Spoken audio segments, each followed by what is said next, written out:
क्या है इस पुनर्जागरण मंच का मतलब, इस पुनर्जागरण मिशन का मतलब? इरादा क्या है उन लोगों का जिन्होंने शोषितों और वंचितों की लड़ाई लड़ने के नाम पर इस मंच का निर्माण किया है, और ये क्या कर सकता है? आइए इस पर चर्चा की शुरुआत करते हैं। हमारे साथ फिलहाल मौजूद हैं इस वक्त भारतीय जनता पार्टी के प्रवक्ता हीरो वाजपेयी साहब, और भी हमारे मेहमान जुड़ेंगे, लेकिन वाजपेयी साहब इस वक्त हमारे साथ जुड़े हुए हैं। बहुत बहुत स्वागत और अभिनंदन आपका हीरो वाजपेयी साहब। और वैसे तो हमने अपनी रिपोर्ट में, संक्षिप्त रिपोर्ट में सारी बात बताई। जब ये प्रेस कॉन्फ्रेंस की जा रही थी इन लोगों के द्वारा, तो भी हमने उसके कुछ अंश दिखाए थे, और इसमें जो बड़ी बातें थी वो ये कि वंचितों और शोषितों की लड़ाई लड़ी जाएगी, और खाली यादवों की लड़ाई या उनके अधिकारों की बात नहीं होगी, बल्कि तमाम जो शोषित वंचित लोग हैं उनके अधिकारों की बात होगी। और जो बालिग युवा हैं उनको सरकारी नौकरी दिलाने की मांग की जाएगी। जो नहीं सरकारी नौकरी पा सकते उनको 8,000 रुपये महंगाई, क्षमा करें, हर महीने भत्ता सरकार दे, इसकी बात की जाएगी। क्या सोच रहे हैं आप लोग इसको लेकर?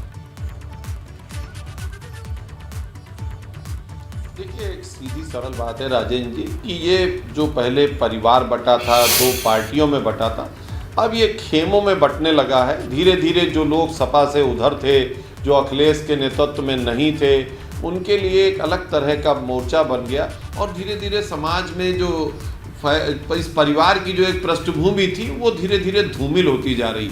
ये जितनी भी लड़ाई आगे चलेगी, धीरे धीरे केवल एक यादव समाज के नेता होने के नाते, परिवार के अंदर लड़ाई होने के नाते आप लोग अपनी बात को राजनीतिक लिफाफे में रखकर पेश भले ही करें, लेकिन जनता अब जागरूक हो चुकी है, और यादव समाज अब किसी के पीछे चलने के लिए नहीं है। ना वो अखिलेश परिवार के साथ चलेगा, ना शिवपाल जी के परिवार के साथ चलेगा। वो विकास के रास्ते पे चल रहा। भारतीय जनता पार्टी की जो लगातार 4 विजय हुई हैं, 14, 17, 19 और 22, उसमें इस समाज का भरपूर वोट हमको मिल रहा है। लोग विकास के रास्ते पे चल रहे हैं, लोग सुशासन के रास्ते पे चल रहे हैं। 2022 के चुनाव में कहाँ भरपूर वोट मिला आपको वाजपेयी साहब? ऊंचाइयों पर है तो नहीं, 2022 के विधानसभा चुनाव में कहाँ समाज का वोट मिला? अर्थ क्या करे कि देखिए राजेंद्र जी, ऐसा नहीं है कि हमें वोट नहीं मिला।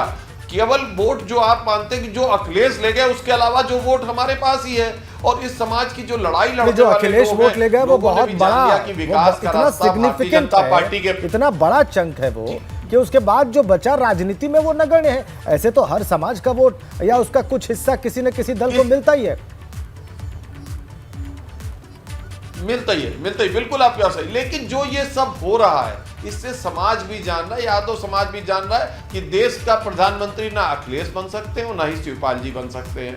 तो देश को सही रास्ते पे कौन ले जा सकता है? मैं मानता हूं कि आगामी 2024 के चुनाव में इस समाज का एक बड़ा वर्ग इस तरह की अंतरकलह देखते हुए, परिवार और प्रॉपर्टी की लड़ाई देखते हुए, आपस में एक दूसरे को नीचा दिखाने की प्रवृत्ति देखते हुए, भारतीय जनता पार्टी नरेंद्र भाई मोदी के नेतृत्व में, योगी आदित्यनाथ के नेतृत्व में भारतीय जनता पार्टी को 2024 आपको ऐसा कहने का अधिकार है वाजपेयी साहब। उत्तर प्रदेश ने लगातार आपको ऐसा कहने का अधिकार है, केंद्र में फिर योगदान। और आपके इस तर्क में अपनी जगह एक ताकत दिखती है कि अंतरकलह वाला जो फैक्टर आप कह रहे हैं, उस तर्क को झुटलाया नहीं जा सकता, उसको किनारे नहीं किया जा सकता वाजपेयी साहब। ये मैं भी मानता हूं। मुझे लगता है हमारे सारे जो लोग सोच सकते हैं ऑब्जेक्टिवली, वो सब इस बात को कम से कम आपकी गंभीरता से लेंगे।